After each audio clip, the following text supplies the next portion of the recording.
evolução e estou em estágios de aprofundamento no passo a passo com Jesus, que faz com que eu me acorde sem medo e durma sossegado também, sem nenhum medo, porque eu já sei o que me aguarda. E o viver, como diz Paulo, o viver aqui é com Jesus, né? Logo a morte é lucro e o viver é Cristo. Então, aqui ou no outro lado da vida, eu já entendi que a vida vai ser sempre boa para mim. Você já entendeu isso para você? Viver ou morrer dá na mesma. Na verdade, como diz um outro professor, ele diz que o morrer é acordar e a vida que é um sonho. Então, é só alegria. É maravilhoso estar com Cristo. O objetivo de todos os ensinos que nós temos passado não é fazer de você um pentecostal, não é fazer de você um religioso, não é levar você a se submeter a uma liderança, porque, na verdade, todo o nosso trabalho é dessistematizar. Vamos lá, nós saímos fora do sistema. Veja que somos, penso eu, talvez a única congregação em Itajaí que não usa CNPJ, que não tem um presidente, que não tem uma diretoria, enfim, é uma congregação que se reúne voluntariamente, entende? Liberalmente, para servir ao Senhor, sem que ninguém imponha nada. Então, é maravilhoso. E esse é o nosso objetivo. Agora estamos partindo para um segundo objetivo dos amigos, que é desteologizar, tirar aquelas teologias de homens que misturou-se com doutrina de homens, com misticismo, com miticismo, que levou muita gente a procurar Deus por medo, né? Medo do que possa acontecer. Então é o nosso trabalho atual, que vai envolver outros trabalhos ali na frente, entende? Porque também nós precisamos desmaterializar. Quem quer um dia conhecer as mansões eternas do Salvador, precisa antes aprender a desmaterializar, viver única e exclusivamente do Espírito. Lá na frente nós vamos ter um texto que vai nos ensinar a ser como o vento, que ninguém sabe de onde veio, nem para onde vai, e Jesus disse que assim são todos aqueles que são nascidos do alto. São ruach, são pneuma, são sopros de Deus. Olha que coisa maravilhosa. E para isso, é claro, nós temos que ficar cada dia mais leve, não é? Senão nós não vamos conseguir ser como o vento. Você entende a linguagem figurada aqui? Cada dia mais leve, cada dia mais desmaterializado, cada dia mais sem cargas psicológicas, menos cargas psíquicas, então menos cargas emocionais, menos estresse, menos correria, menos matéria e mais das coisas que são lá de cima. Mais amor, mais alegria, mais justiça, né? Mais bondade, mais temperança, mais equilíbrio, mais paz, tudo que é lá de cima. Você está entendendo? O chamado de Jesus é para nos arrancar da condição de materialistas e consumistas e nos levar à condição do gozo e do prazer daqueles que vivem a paz, a satisfação. Você sabe o que é isso? Porque não dá para explicar a paz de Cristo, não dá. Ela excede o entendimento. Se excede a capacidade de compreensão, Então não dá nem para descrevê-la, não dá nem para fazer aqui um argumento a respeito da paz. Mas o mais próximo, porque às vezes eu sou ousado, às vezes eu tento explicar o inexplicável, para mim mesmo, para me alimentar do conceito pleno dessas verdades. Às vezes eu preciso buscar palavras para explicar o inexprimível e, enfim, aquilo que é inexplicável. E aí, então, quando eu fui buscar como é que eu posso relacionar a paz, essa paz, como é que eu vou explicar ela? Aí eu cheguei à seguinte conclusão: a paz que excede o entendimento é uma profunda e enraizada satisfação. Olha que coisa maravilhosa. Estou satisfeito. Equivale a estar em paz. Pleno, shalom, plenitude.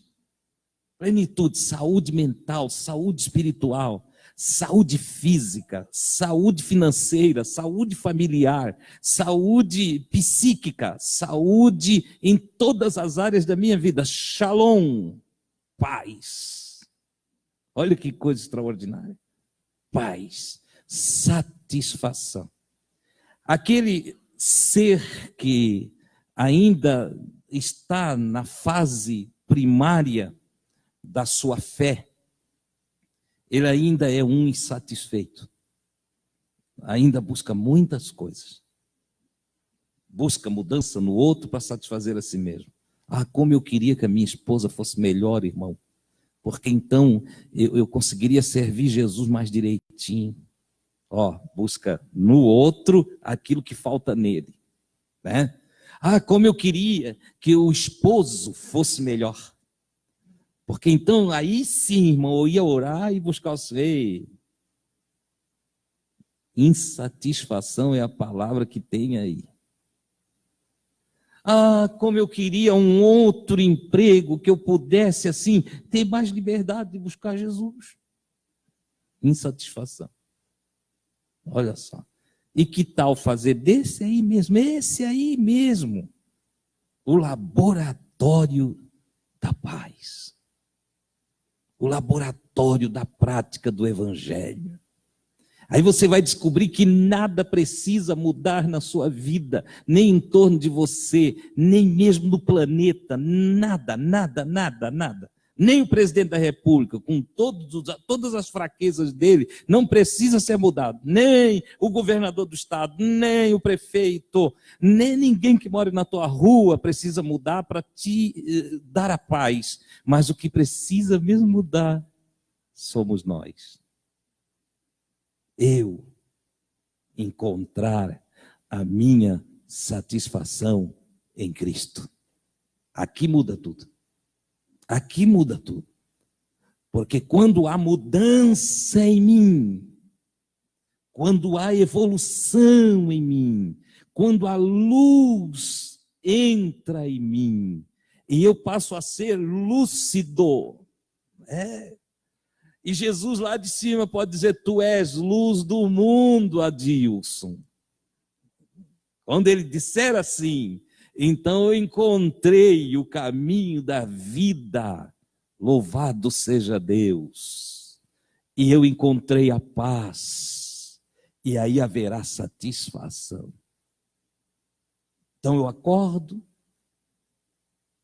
tenho o processo do trabalho da vida dos mortais, mas chego em casa e me deito como imortal, como aquele que já está inserido, iniciado na eternidade, aquele que anda aqui sabendo que para ele a vida não acabará mais, e que viver é o grande lance.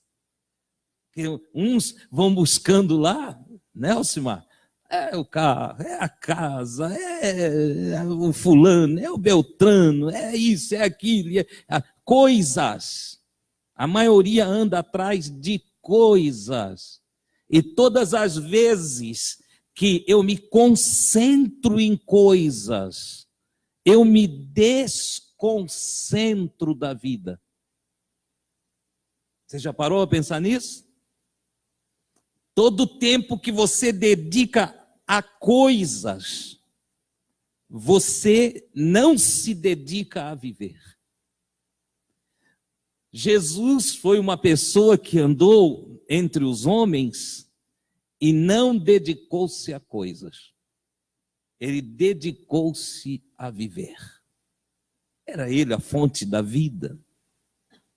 É ele o caminho, a verdade e a vida. Mas como homem, na sua condição humana, mortal, ele, utilizando-se de toda a luz que trazia do Pai, das revelações, das palavras do Pai, ele utilizando-se de todo o conhecimento da ciência da vida, sendo ele próprio uma fonte de sabedoria que passou para nós, e está aí o Evangelho para nos ensinar até o dia de hoje, dedicou-se à vida. E dedicar-se à vida é dedicar-se ao outro.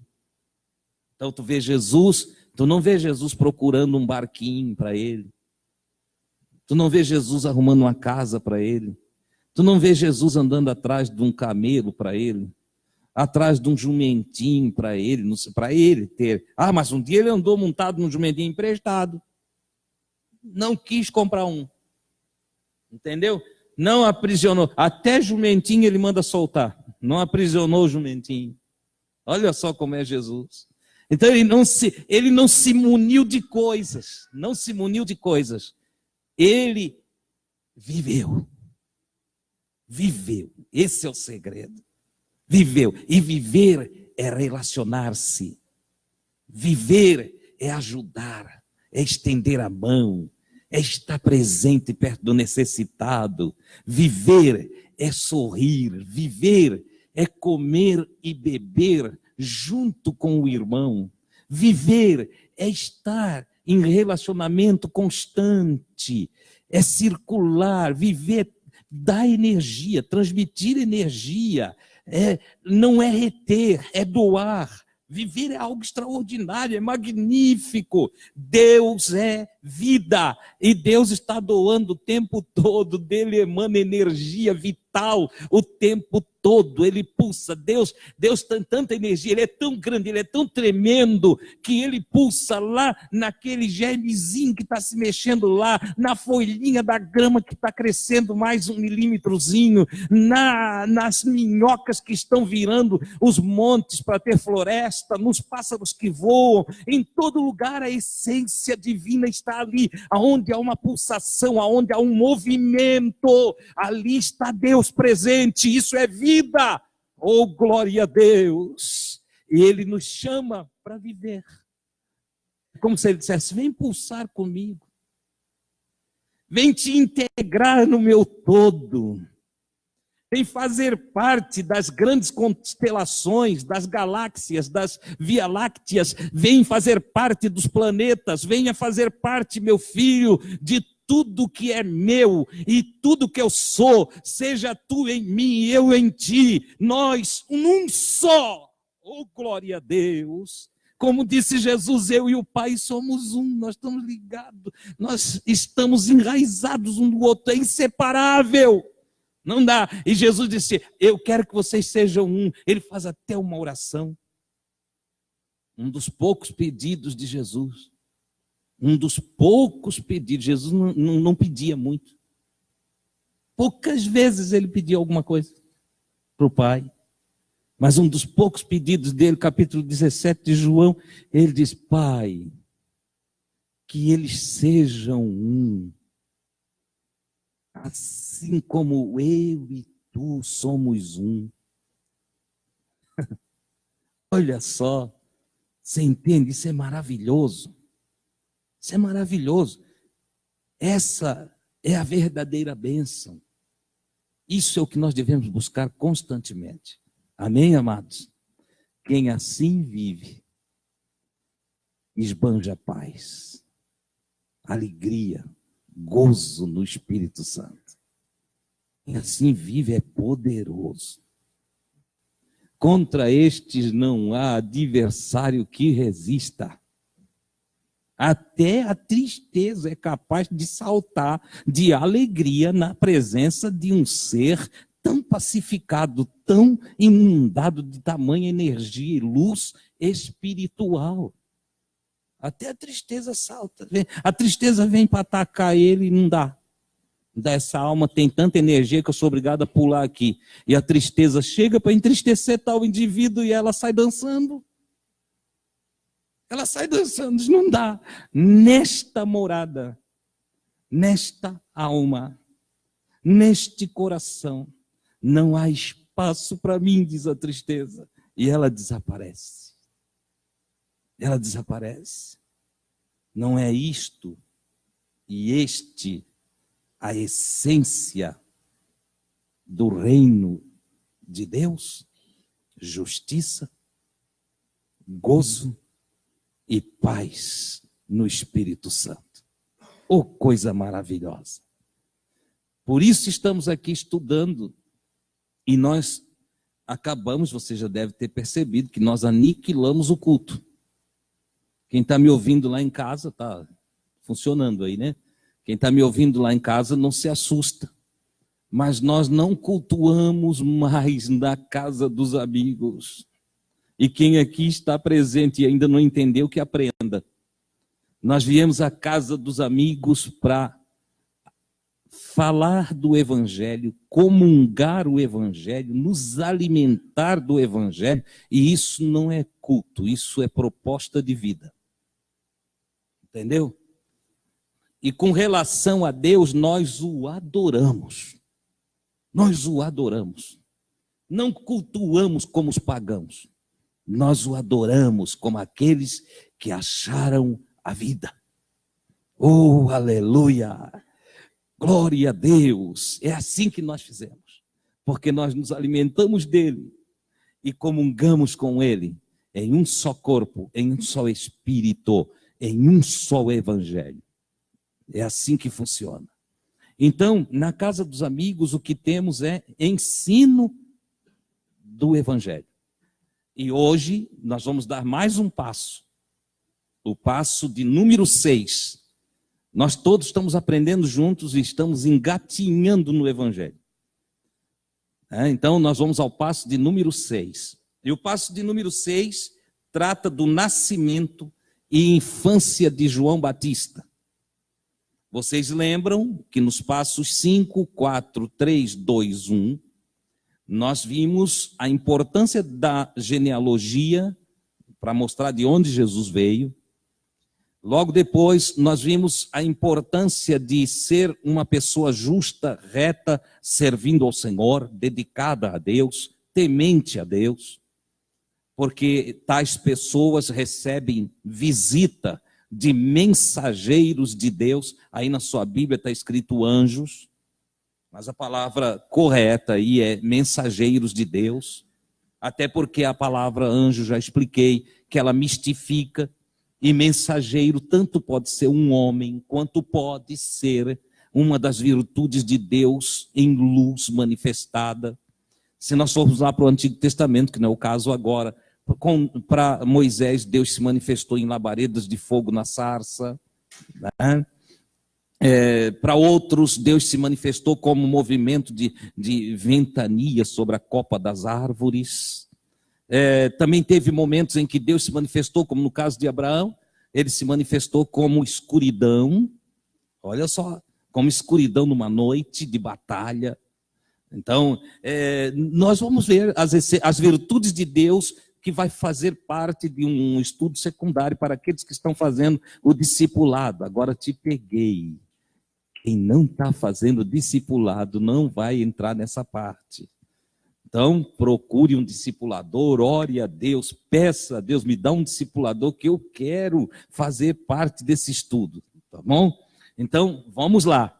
Porque esse estudo do Antigo Testamento, por falta de tempo hábil para nós aqui, eu sou obrigado a fazê-lo através do discipulado. Nós terminamos agora o estudo dos fundamentos da fé cristã, né? Não é do fundamento da fé do cristianismo. Nunca pense em cristianismo como sendo a nossa fé. Não. Cristianismo é religião, cristianismo é invenção. Nós estudamos os fundamentos da fé cristã, aquela que emana do próprio Cristo. Num certo sentido, os nossos estudos aqui estão nos levando para trás do ano 300, depois de Cristo. Nós estamos viajando no tempo, lembram? Nós estamos viajando no tempo, estamos indo para trás de 1.700 anos. Então, para pegar a essência do evangelho como passada pelos apóstolos, sem a mistura da teologia, entende, sistematizada pela religião dos homens. Então, nós estamos indo lá atrás.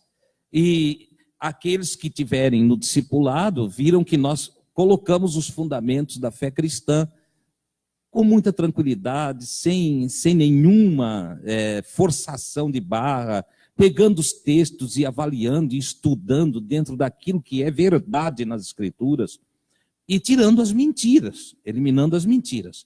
Aqui, quarta e domingo, nós vamos sempre passar o passo a passo dos evangelhos, fazendo com que o evangelho, os 4, estejam em uma fusão de um só evangelho. Entenderam, né? Então, se você ainda não tem um discipulador, peça, procure, grite por socorro para você ter um discipulador, porque senão você vai perder muita coisa boa, que vai precisar para gerar entendimento, expansão consciente, evolução da fé, entende? E da sua própria pessoa. Amém? Bom, o passo de hoje, nascimento e infância de João Batista. Nós vimos que o sacerdote Zacarias foi avisado, já em velhice, que a sua esposa teria um filho. Vimos também que nesse período, Maria recebeu a anunciação de que também teria um filho, ainda que ela não tinha nenhum relacionamento com o homem. Tudo isso nós já vimos. Agora, após a anunciação do filho a Zacarias, vem o nascimento desse filho. Se vocês, quem participou da lição 5, sabe que Maria está lá na casa de Isabel, certo? E ela ficou 3 meses na casa de Isabel. Após 3 meses que ela está lá, se completa o 9º mês da gestação de Isabel. Então está Maria lá e nasce João Batista, certo? É a partir daí. O texto está em Lucas 1, 57 a 80, né? Nós vamos encerrar então hoje aqui, se Deus quiser, o capítulo 1 de Lucas, tá? Isso está acontecendo em 1º de outubro, aproximadamente, porque nós temos erros de calendários, mas aproximadamente no ano 6 antes de Cristo, acontece esse nascimento de João Batista. Quando completou-se o tempo para o parto de Isabel, Isabel então dá à luz ao seu filho, certo? Aquele filho anunciado agora se materializa. Ele nasce, está entre os homens. É óbvio que nós estamos tratando de uma gravidez de um senhor e uma senhorinha, tá? Nós estamos tratando. Então, olha só, há 2000 anos lá atrás, tá? Antes de iniciar-se a era cristã, lá numa aldeia, vamos chamar assim, e todos conhecidos, todo mundo, um sabe da vida do outro, e estão todos acompanhando atônitos a senhora que vai dar à luz um filho já em avançada idade, sem tecnologia, sem os médicos da ciência atual, e então está todo mundo de olho. Será que isso vai dar certo? Será que ela sobrevive? Será que vai ser parto normal? Como é que vai ser esse negócio aqui? Entendeu? E o que ocorre? Nasce o menino. Nasceu. Os vizinhos e os parentes se alegraram, se regozijaram. Porque é assim que acontece, não é? Então há uma grande alegria na aldeia. Todos estão alegres, estão atônitos e estão movidos por grande prazer. Tá? Há uma torcida para a coisa dar certo, né? E funcionou. Deus cumpriu a sua palavra. No 8º dia, quando fez 8 dias, depois que nasceu o menino, foram circuncidar o menino, conforme a lei determinava, pois ele era descendente de Abraão. E Abraão tinha um pacto com Deus chamado pacto da circuncisão. Então foram circuncidar o menino, né? E queriam lhe dar o nome, porque nessa hora da circuncisão é que eles acabam dando o nome para a criança. É um hábito hebreu, certo? Nem sempre a criança leva o nome ali no momento do nascimento. Não havia a preparação do nome, porque cada nome hebraico tem um sentido. Por exemplo, eu estava estudando e descobri que o hebreu, o povo hebreu, ele não tem uma palavra para coisas. Ele não tem coisas. Treco, negócio, aquele negócio. O hebreu não tem isso aqui. Porque é uma língua que o verbo, ele reina. O substantivo não modifica o verbo, entendeu? E também o verbo, então, reina na frase. Então, quando ele vai dar um nome, o nome tem que ter um sentido, tem uma história no nome. Certo? Cada nome hebreu tem uma história. De bem ou de mal. Por exemplo, tem um menino que nasceu em um dia terrível, quando a arca da aliança foi levada por nações inimigas. E a arca da aliança era a glória de Israel. Tá? E quando a nação inimiga levou a arca, houve muita morte e morreu os filhos do sacerdote Eli. E a sua nora grávida acaba dando à luz com a notícia, precipitou o parto. E nasceu um menino. E o nome que deram para o menino? Icabô. Que, em seu sentido histórico, quer dizer, e foi-se a glória. O menino recebeu esse nome. Entende? Quando ele chegou, não existia glória. Não era momento de glória, era momento de choro, de tristeza, de angústia. Então o menino leva o nome de Icabô.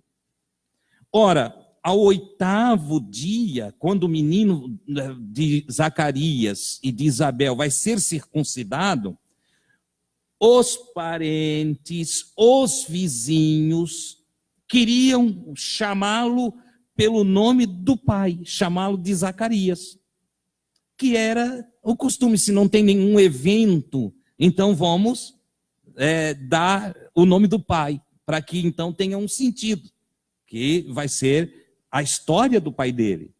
Acontece que quando eles quiseram chamar o menino pelo nome do pai, a mãe Isabel disse, não, espera aí, dá um tempo aí. O nome dele, ele não vai se chamar Zacarias. O nome dele é João. João. E vocês sabem como tem gente que opina na vida da gente, dando opinião sem ser chamado, né? Você já sabe disso, né? Tu compra um móvel, vai botar num lugar, não, bota ali que fica mais bonito, ó. Ninguém pediu opinião, já quer se meter na casa da gente. Entendeu? E aqui não foi diferente, já quiseram se meter, não, mas tem que ser o nome do pai. E não respeitaram Isabel. Até porque a mulher, ela não era respeitada como hoje. A mulher se submetia e a palavra dela não tinha muito valor, entendeu? Era um tempo de, vamos dizer assim, um machismo dominante, certo? Era cultural, era da época. E ela, mesmo a mãe dizendo, o nome não vai ser Zacarias, vai ser João, e isso, conforme já tinha dito o mensageiro que falou com Zacarias. Porque quando o mensageiro de Deus disse que ia nascer um menino, Ele disse, olha, tu põe o nome dele de João. E aí Isabel está sabendo da história. O Zacarias escreveu para ela, porque vocês lembram que o Zacarias ficou mudo, porque não acreditou no mensageiro. Não acreditou no mensageiro de Deus, ficou mudo. Então ele agora não está podendo falar ainda. O menino já nasceu, mas ele não pode falar. E aí a Isabel diz, não, ele vai se chamar João. Tá? Esse nome, no hebraico, eu anotei aqui. A origem dele é Yoconan, ou Yohanan. Tá? É composto pela união dos elementos Iá, YAH, que é o nome de Deus no Antigo Testamento. Iá é o nome de Deus no Antigo Testamento, que significa Javé, Jeová, Deus. Eles chamavam Iá. Tá? E Hanan, que quer dizer graça. Então, João, na língua original, na verdade, significa Yohanan, né? Deus me deu graça. Deus da graça. Ok? Esse é o nome do menino. E aí ela, então, lá, quando ela fala, eles entendem exatamente isso aí. Não, o nome dele não vai ser Zacarias, o nome dele é Deus da graça.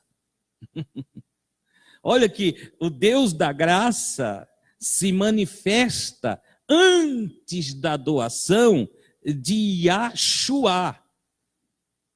Então, o Deus da graça vem antes de Yahshua. A graça vem antes da salvação. Não é assim? Nós só somos salvos pela graça. Então, vem primeiro Yohanan, que é Deus da graça. E na sequência aparece Yahshua, que nós vamos ver ali na frente, o Deus da salvação. A graça de Deus me traz salvação. Olha que coisa extraordinária.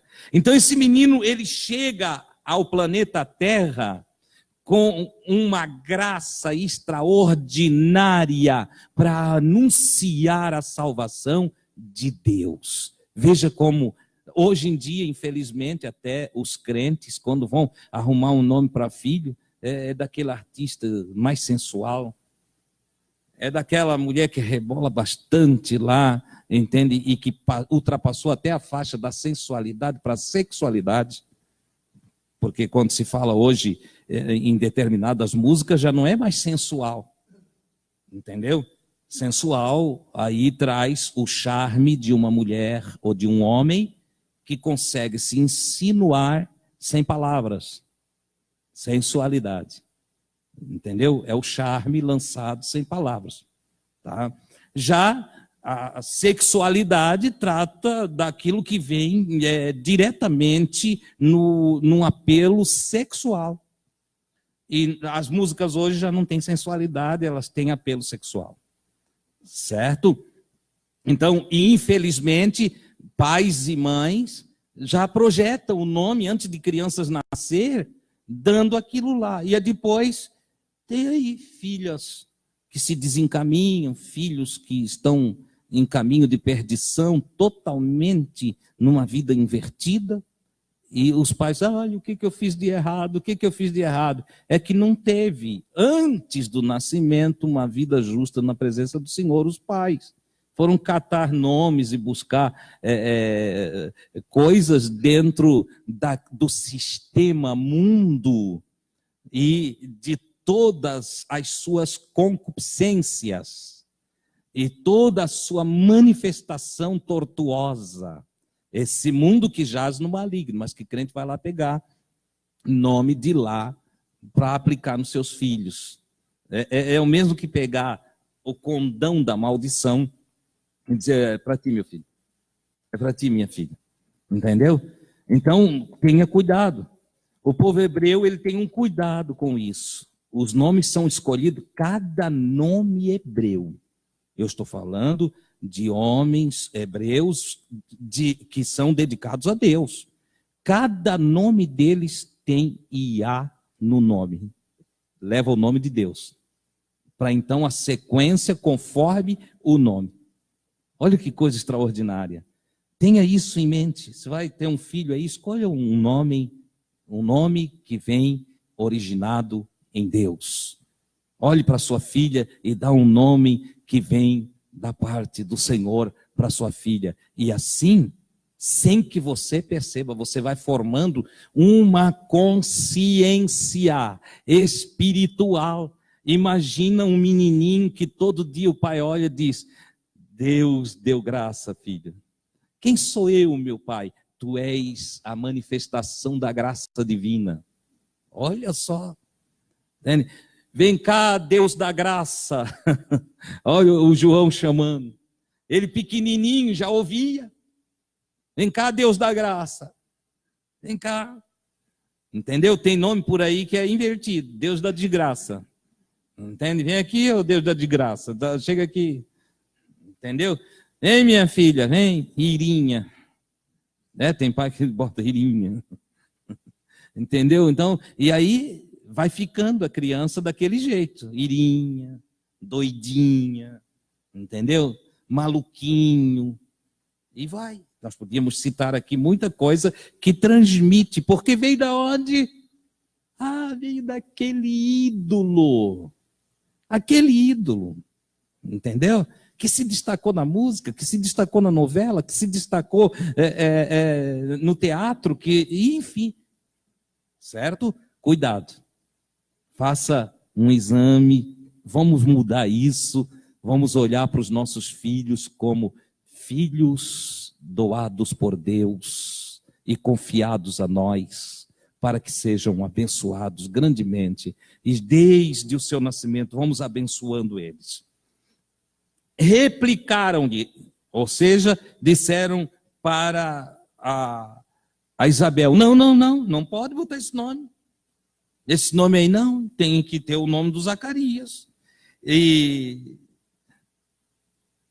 o Zacarias, que não podia falar, teve que fazer um sinalzinho, ei, dá licença.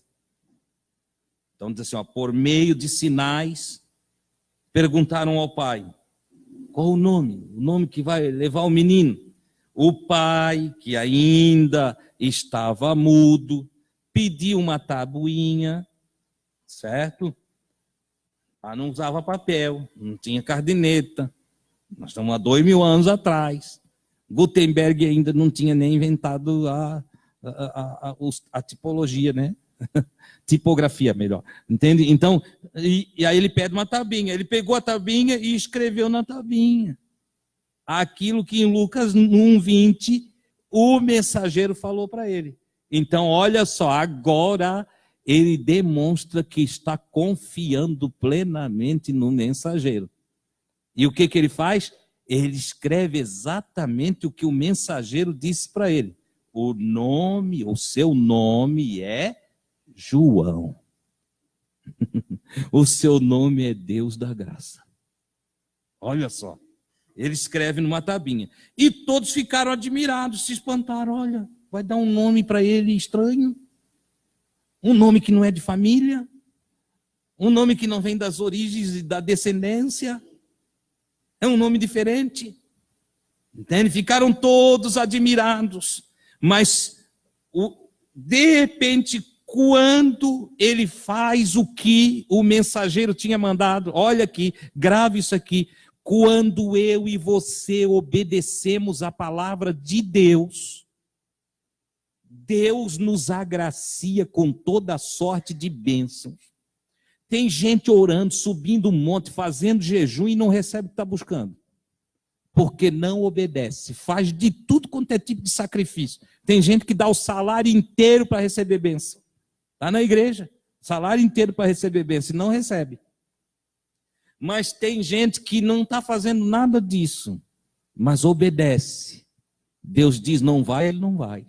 Deus diz faz, ele faz. Deus diz por aí não é o caminho, ele não passa por ali. Deus diz vem aqui, o caminho é esse aqui. Ele vai por aquele caminho que Deus está dizendo. E ele é abençoado de dia e de noite. 24 horas por dia, a bênção anda atrás dele. Oh, louvado seja Deus, porque é obediente. Se você aprender a conjugar o verbo obedecer conforme as Escrituras, você...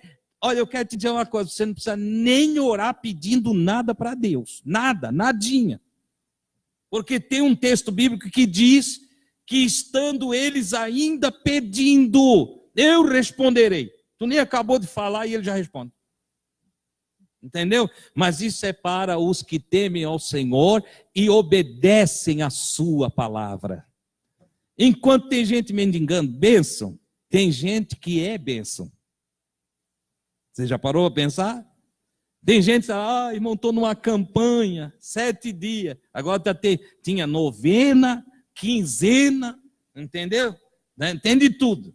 Está para receber bênção. E tem outro que acorda abençoado, dorme abençoado, anda abençoado. Aonde ele entra, a bênção está com ele. Aonde ele vai, a bênção acompanha ele. Ele é abençoado por todos os lados. Não falta bênção para ele. Por quê? Porque ele é obediente. Certo? Quando Zacarias diz o nome dele é João, conforme o mensageiro falou, a sua boca imediatamente se abriu. 9 meses, vamos dizer que nasceu no prazo certinho, né? Então, 9 meses e 8 dias ele ficou mudo. Não, ou mais, teve ainda o tempo lá, entende? 10 meses e 8 dias. Ele ficou mudo. Mas quando obedeceu e fez o que o mensageiro de Deus disse para ele fazer, abriu a boca dele, voltou a falar. E aí, é claro, ele volta a falar bem num momento de regozijo, num momento de graça, né? E desatou a falar bendizendo a Deus.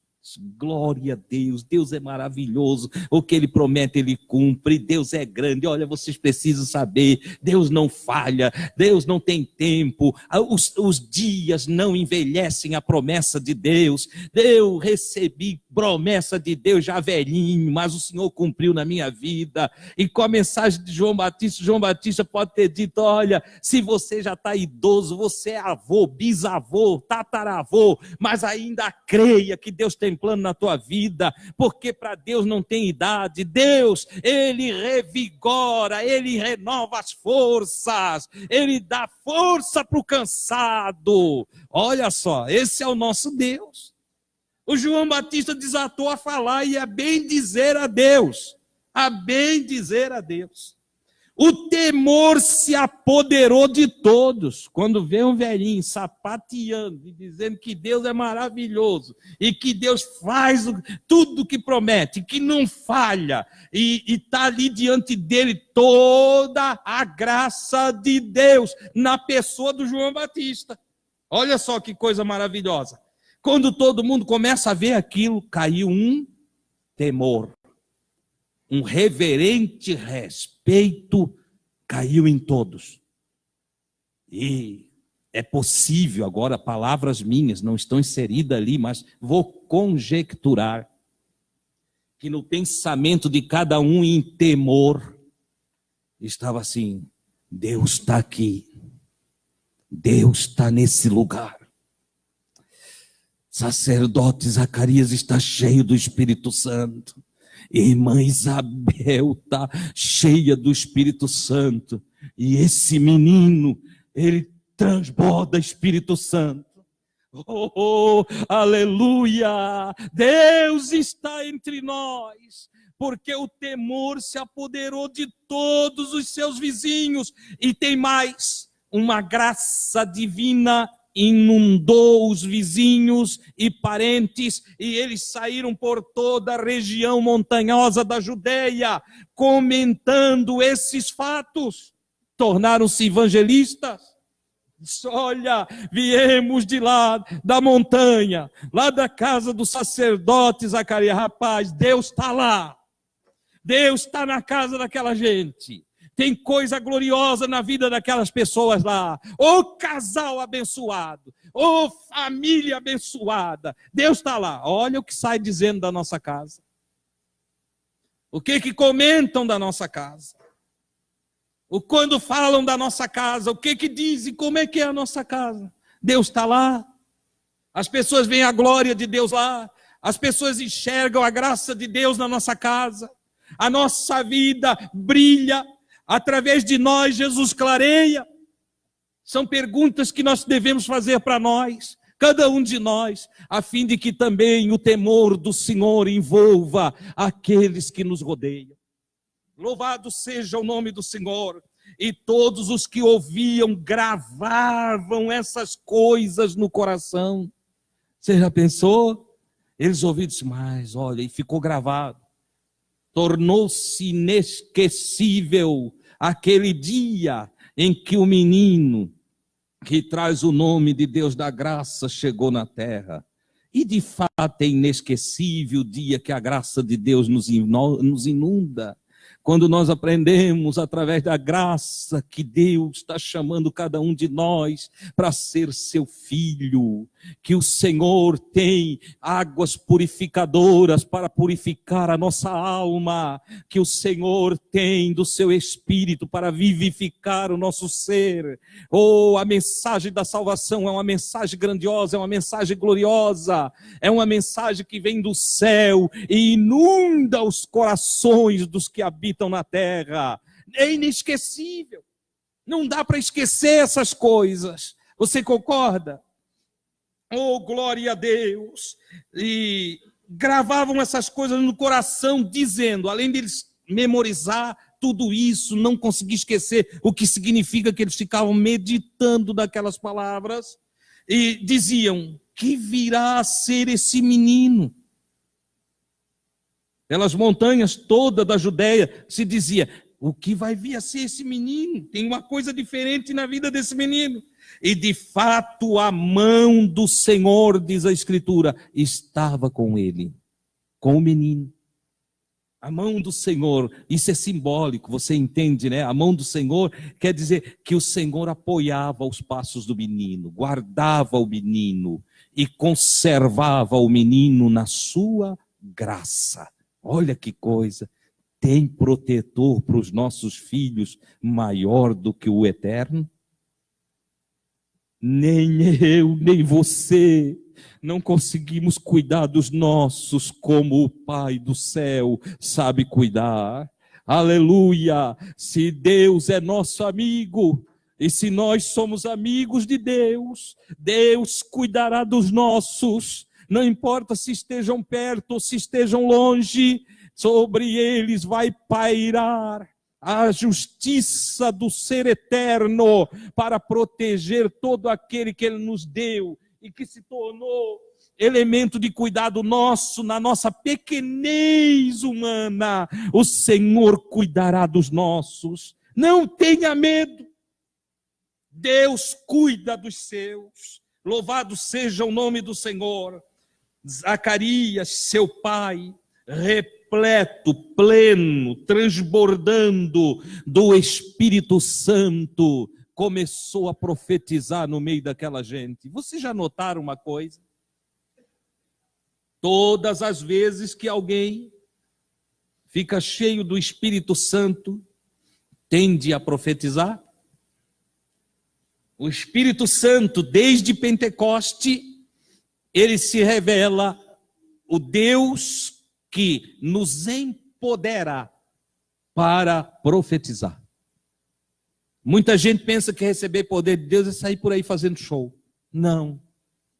Ser cheio do Espírito Santo é ser alguém que fala o Evangelho. É ser alguém que profetiza, que anuncia as boas novas.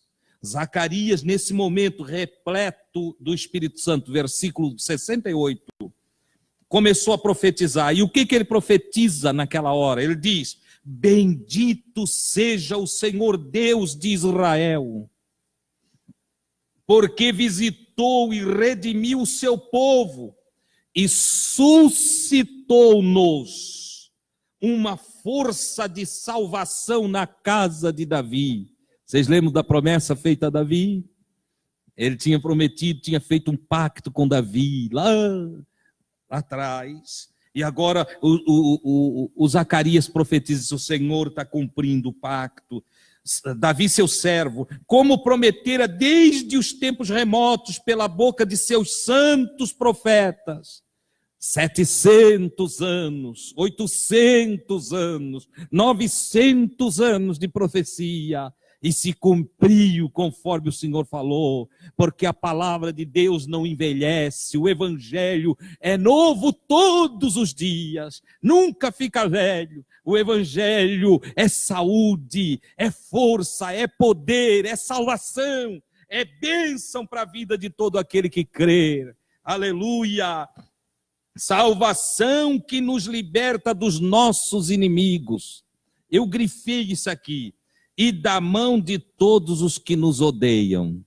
Quero te ensinar uma coisa nessa noite, não se assuste. Toda profecia tem uma mistura.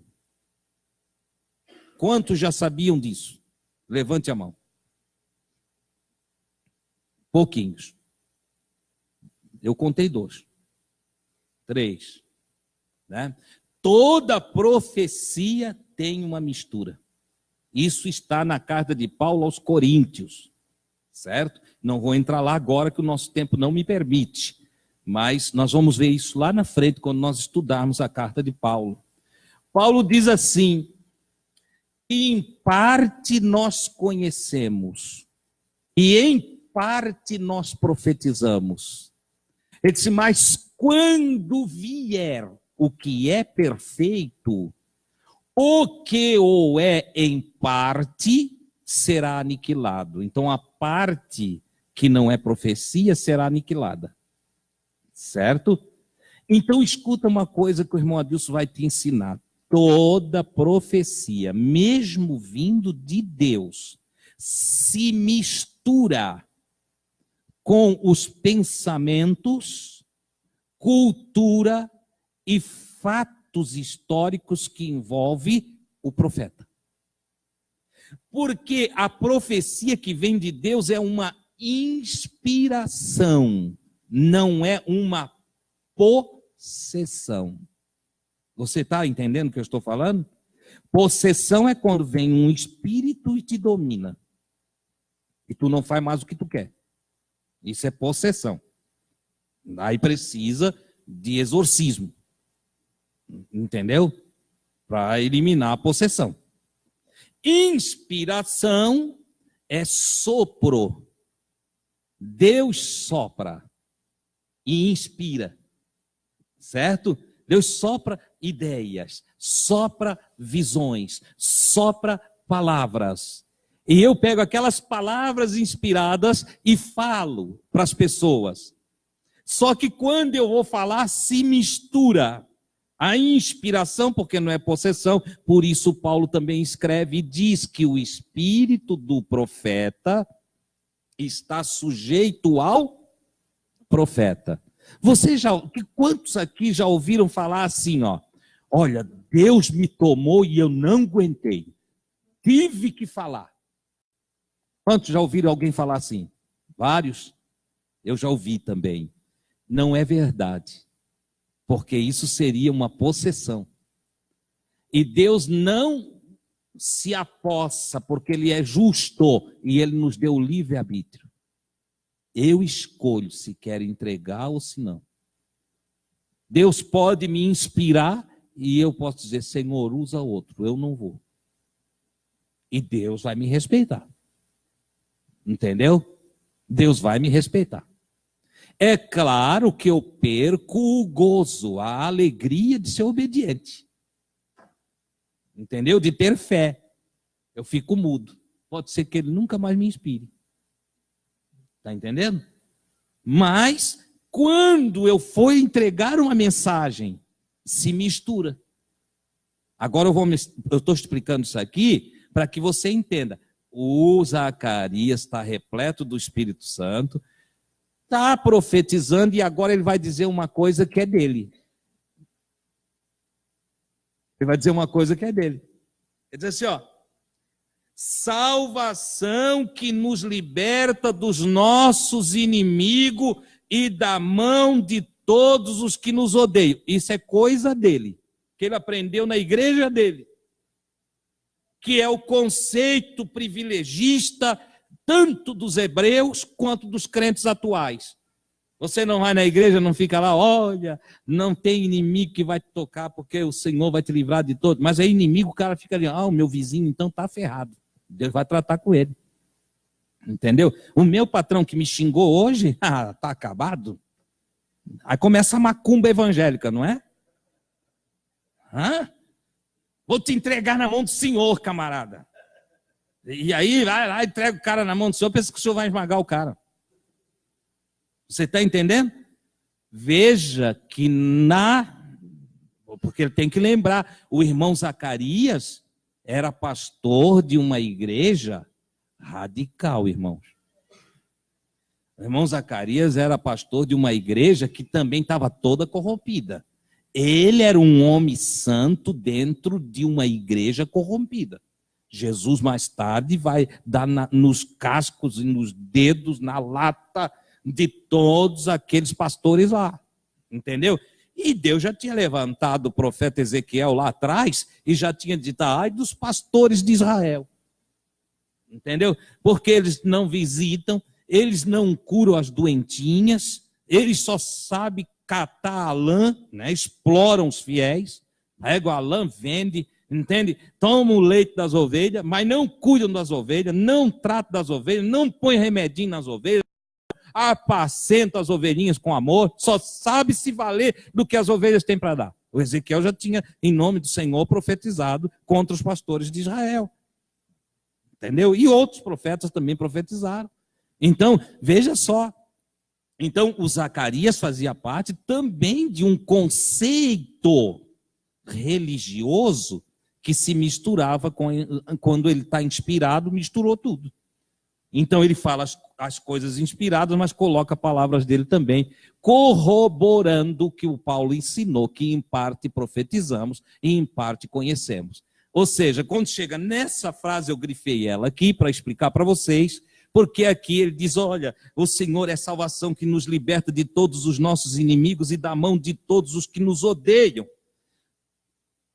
Pergunto, o João cresceu, veio Jesus também, né?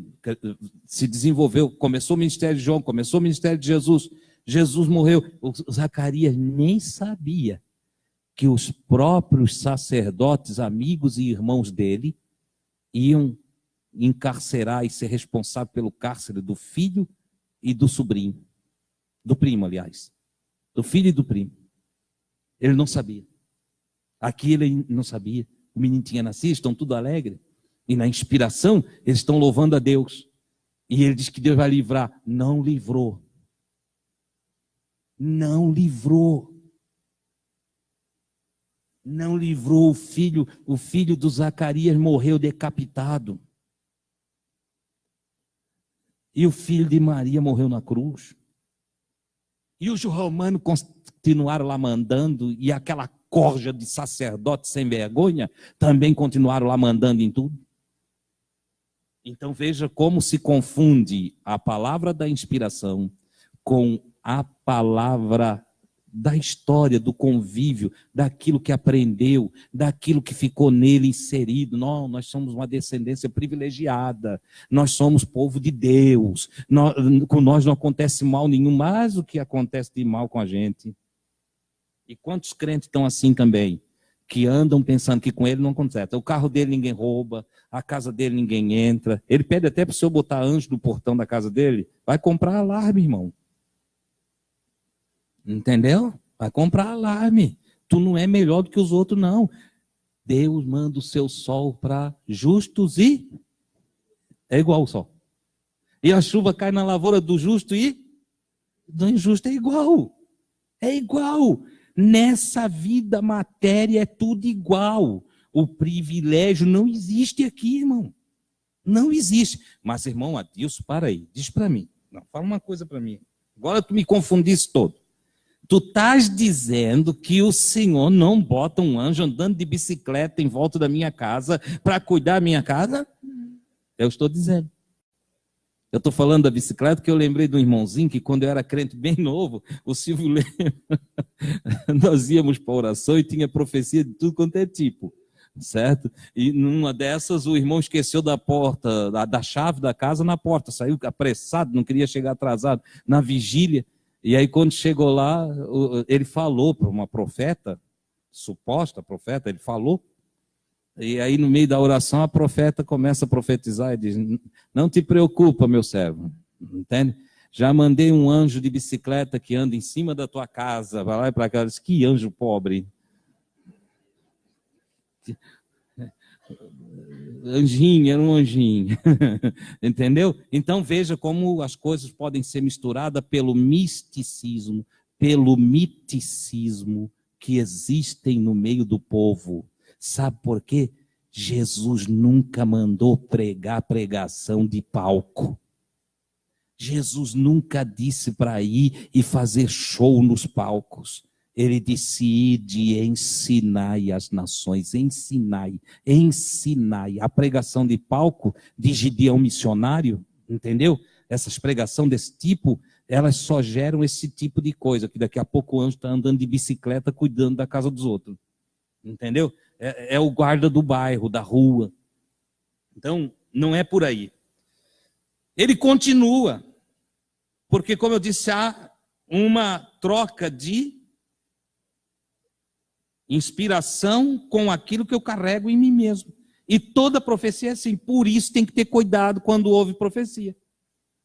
Porque está lá, não sou eu que estou inventando, está lá no Coríntios, lá, que em parte conhecemos e em parte profetizamos. Então é sempre uma mistura.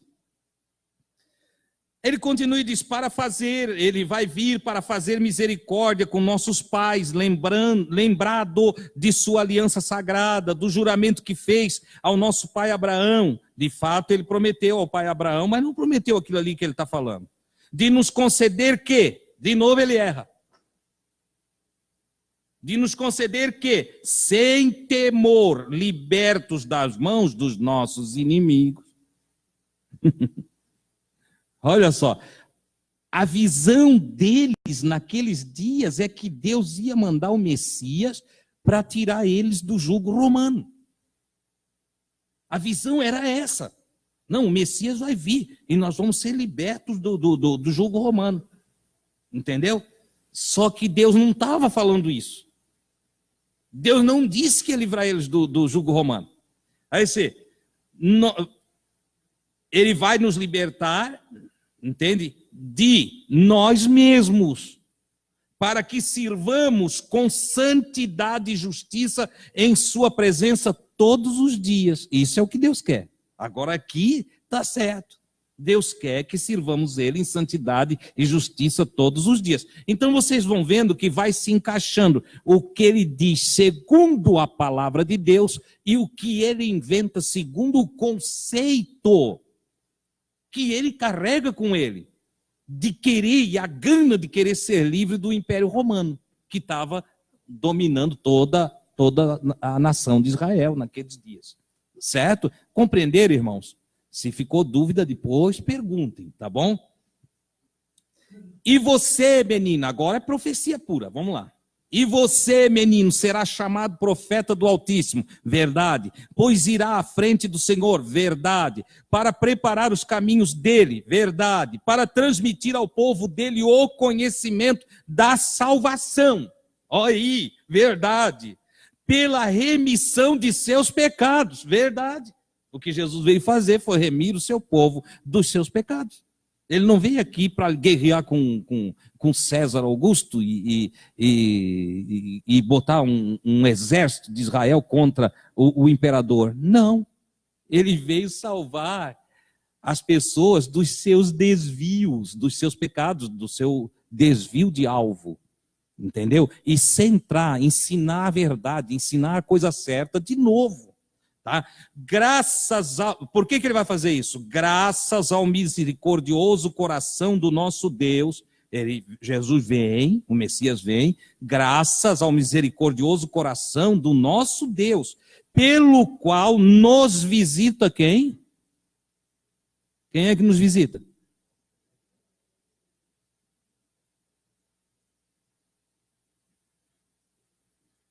Ficaram com medo?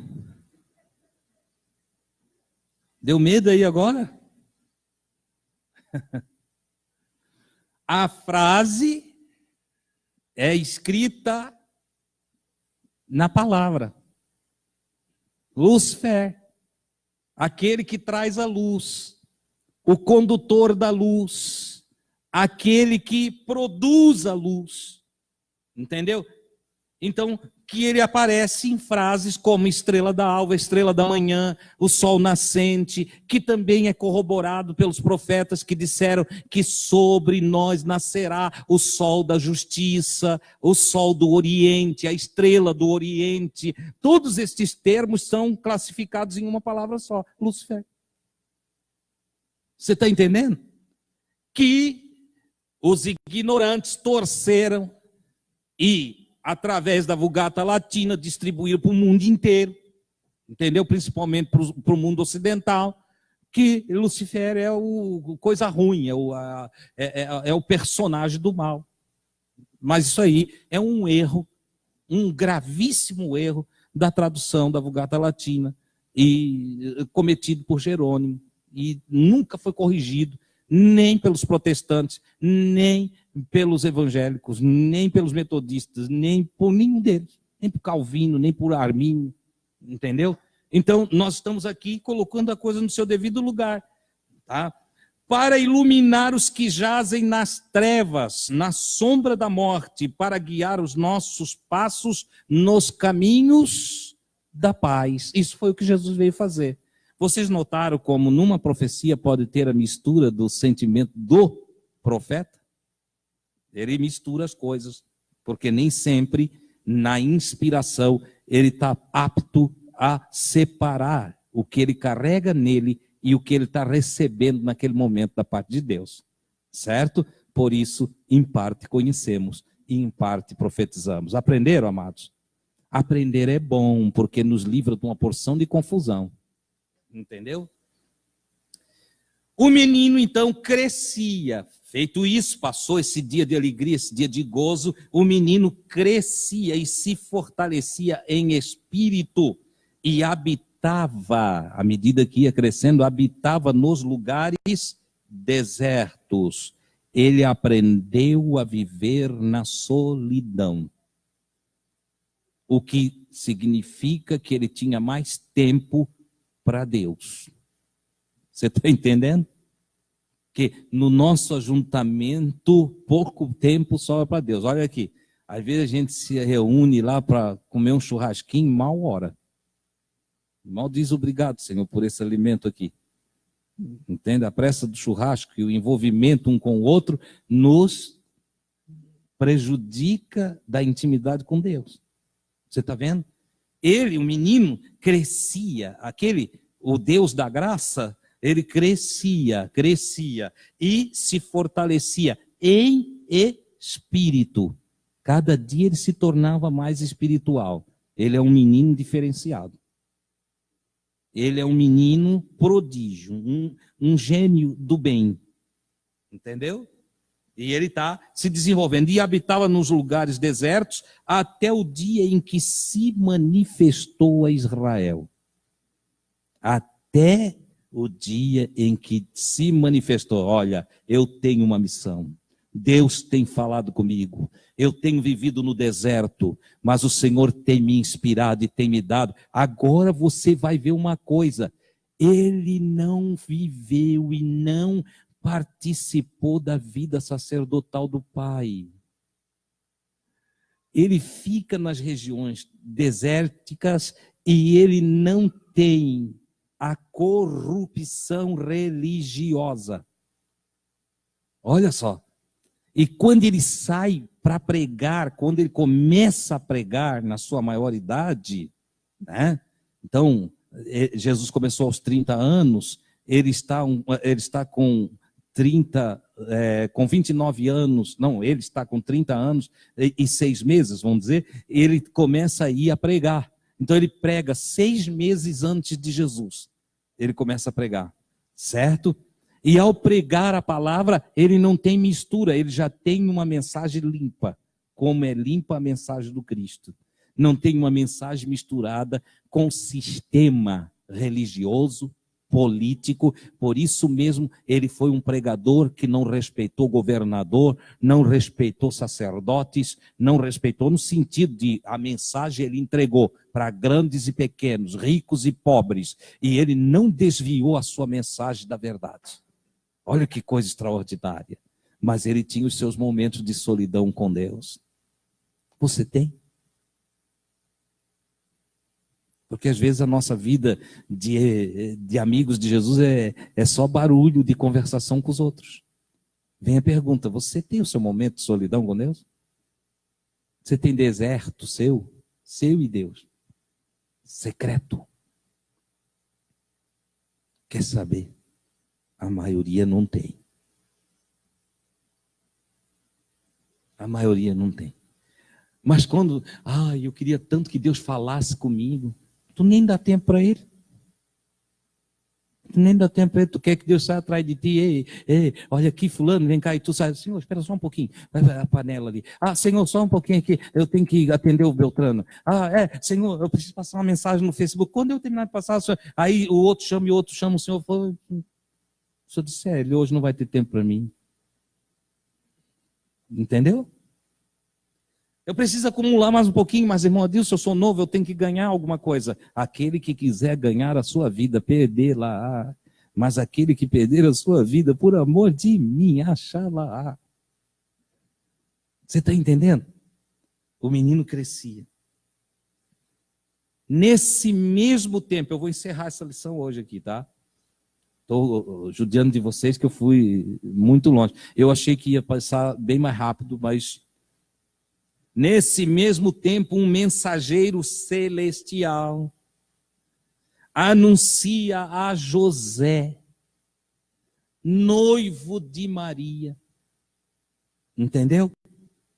Nesse tempo aqui, um mensageiro celestial anuncia a José a vinda do Messias. Mateus, agora muda o evangelho. Mateus, capítulo 1, versículo 18, 24. O Mateus começa assim, a origem de Jesus Cristo foi assim, Jesus Cristo surgiu entre nós dessa maneira. Maria, sua mãe, antes de morar junto com o seu noivo José, achou-se grávida pelo Espírito Santo. Então ela agora já está grávida. Ela tem que dizer para o José. Não é verdade? E o José, seu noivo, sendo justo e não querendo denunciá-la publicamente, porque como é que dizia a lei? Se uma noiva aparece grávida, ela deve ser levada até na porta da cidade, onde se assentam os anciões, os aldeões. Eles estão assentados ali, eles são os juízes, porque não tinha esse sistema jurídico nosso. Tá? Então, os mais velhos julgavam os acontecimentos. E aí, ela era levada pelo noivo até lá, e o noivo então denunciava publicamente, olha, a minha noiva apareceu grávida, eu não tive relações com ela, e ela está grávida, ela quebrou o pacto comigo. Então essa moça era pegada, levada para fora da cidade, depois do julgamento. Os aldeões chamavam outras pessoas que iam lá e apedrejavam a moça até a morte. Essa era a lei. Mas o José era um homem justo. Essa palavra justo significa que o José amava a Deus, servia a Deus. E quem serve a Deus, ama a Deus, ele tem amor. Não é assim? Uma pessoa que é servo de Deus não tem coração para matar. Não tem coração para reivindicar os seus direitos. Ele perdoa, ele sofre o dano, mas não faz o mal. Então, o irmão José, ele, ao saber que ela estava grávida, ele sendo justo, não querendo denunciá-la publicamente, resolveu deixá-la em segredo.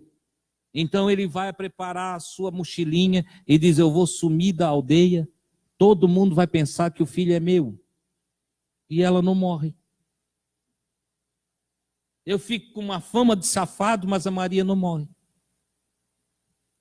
Essa é a atitude do justo. Eu perco. Deus depois vai cuidar de mim.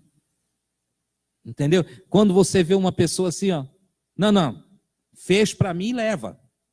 Ele ainda não conhece Jesus. Não, tá aqui, ó, assinou, tá aqui, ó. Não, tá devendo, paga. Se não pagar, entendeu? Ele ainda não conhece Jesus. Porque o justo, ele faz diferente. O justo vai lá e diz, não, de fato, eu tenho direito, eu vou lá cobrar. Mas aí chega lá, o cara conta a história para ele. Por exemplo, eu tive um negócio, o sujeito assinou um contrato comigo, que eu tinha direito a 40 mil reais de multa indenizatória. E o rapaz ligou para mim para falar comigo, vamos dizer, como se fosse amanhã, às 8 horas da manhã. E naquela noite eu deitei, e na madrugada eu acordei, e quando eu acordei tinha um versículo na minha mente. Eu acordei como se eu ouvisse uma voz dentro de mim que dizia assim, ninguém oprima o seu irmão em negócio algum. E aquilo ficou, e eu acordei, não dormi mais, eram umas 4 horas da manhã.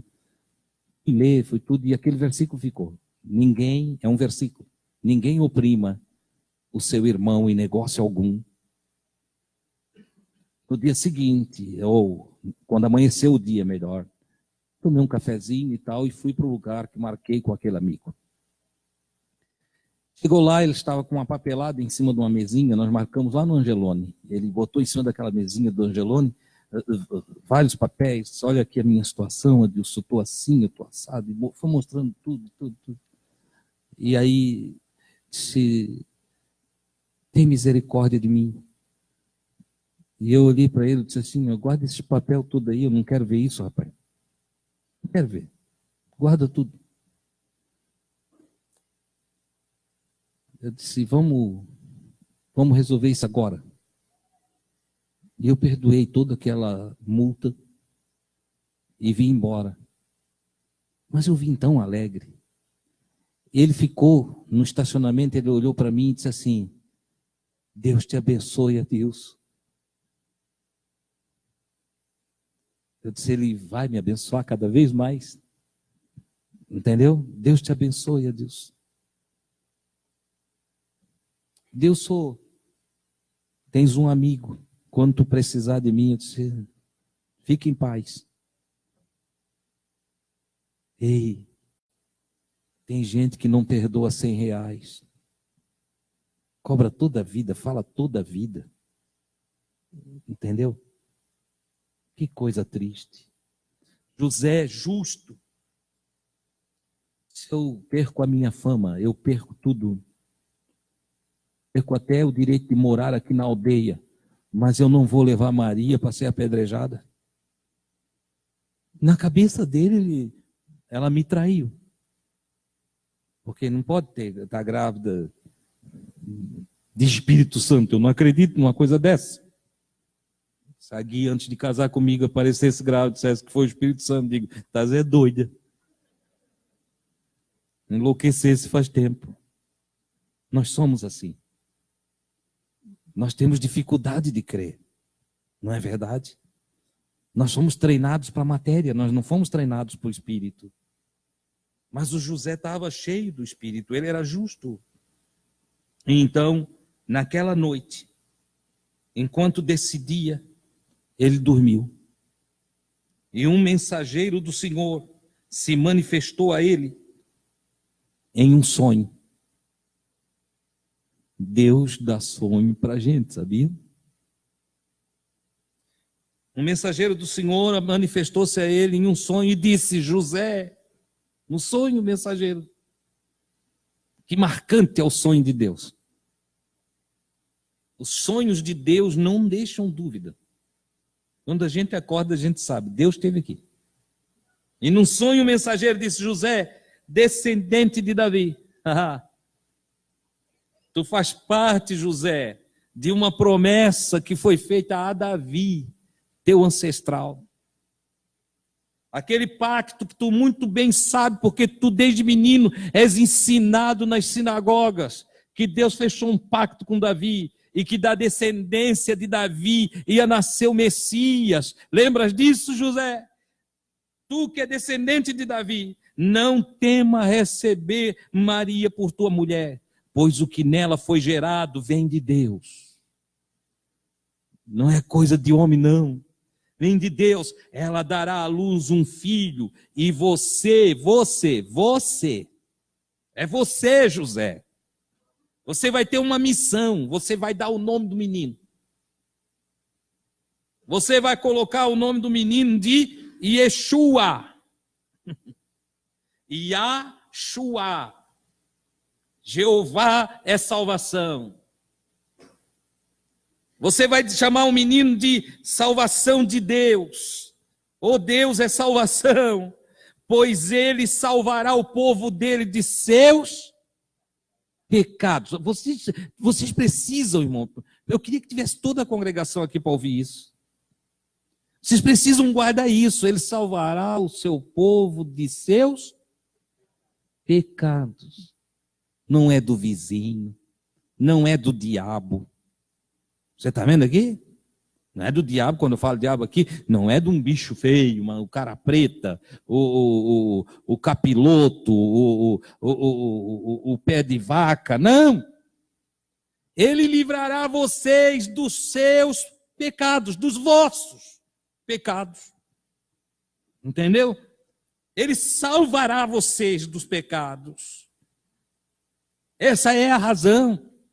Ele não vem fazer outra coisa, ele vem tirar nós dos nossos descaminhos. E os descaminhos são nossos. Os erros são nossos. As faltas são nossas. E ele veio nos ensinar a endireitar o nosso caminho.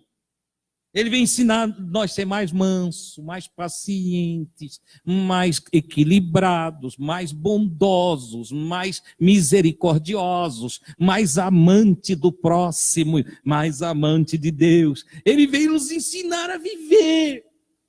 Então ele vai salvar o seu povo de seus pecados. Não é de inimigos, como pensou Zacarias. Não é dos macumbeiros, como pensam os crentes. Não é da areia do cemitério, como prega a Deus, a Universal. Não é da macumbaria, como fala a Deus é amor. Não.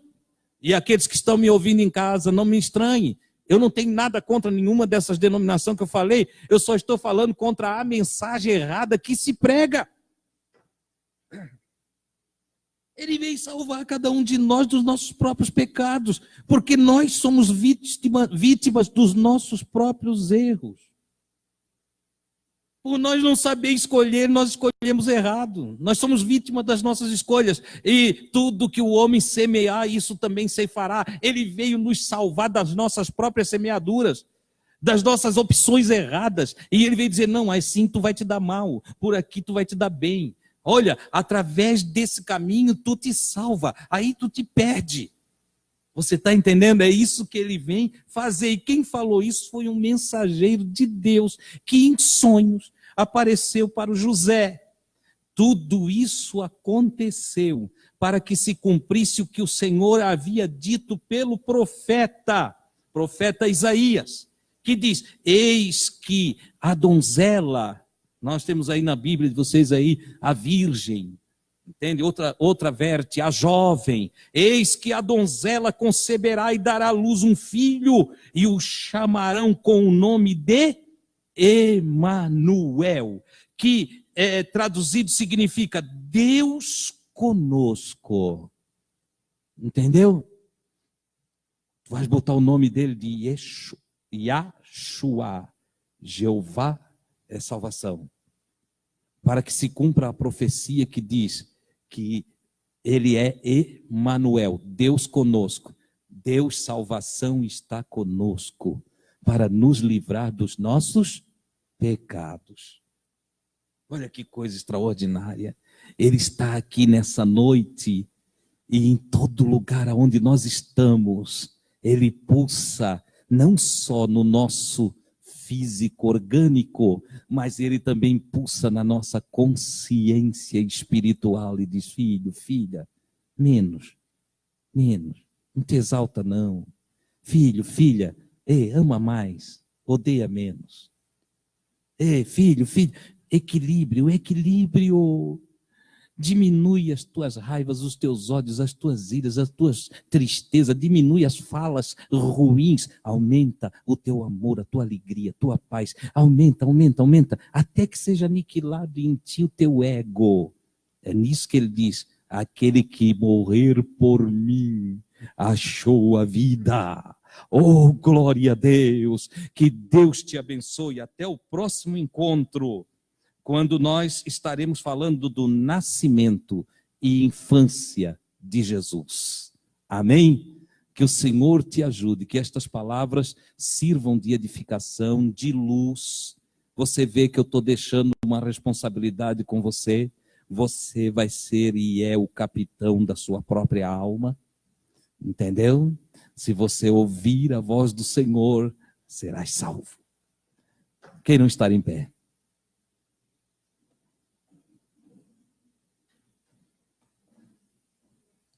Ora.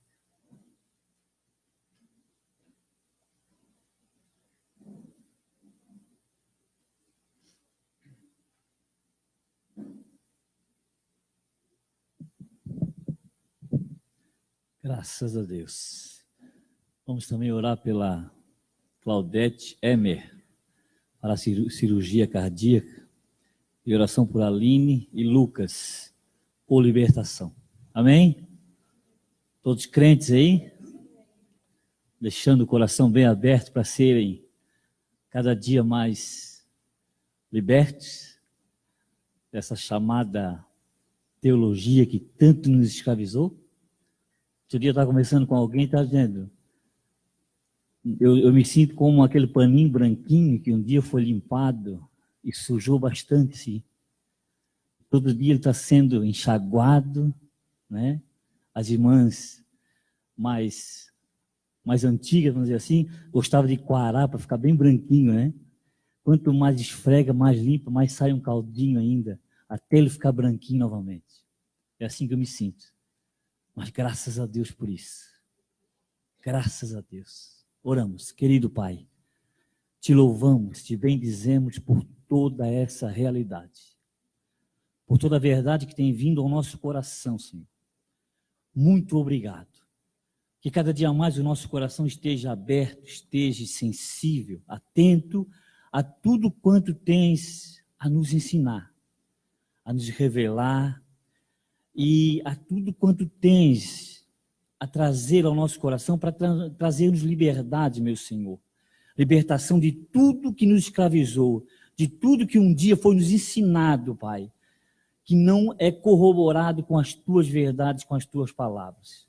Oramos, meu Senhor, por cada um dos teus filhos aqui presentes, por aqueles que nos ouviram, que ouviram o teu filho ensinar, meu Pai. Oramos também por aqueles que pedem oração, que carecem, Senhor, de uma libertação, de uma cura, de uma intervenção divina, meu Pai. Nós sabemos que Tu és o médico dos médicos, o Senhor dos senhores, aquele que pode todas as coisas, pode fazer muito mais do que pensamos, do que pedimos, meu Senhor. Tu és maravilhoso. Sê com todos, Pai. Agora despede-nos em paz, embaixo das Tuas mãos maravilhosas, protetoras, e nos dê, Senhor, uma noite agradável na Tua presença, o sono do justo, e uma noite de descanso, para que possamos acordar e glorificar o Teu nome todos os dias, meu Senhor, em o nome de Jesus. Amém.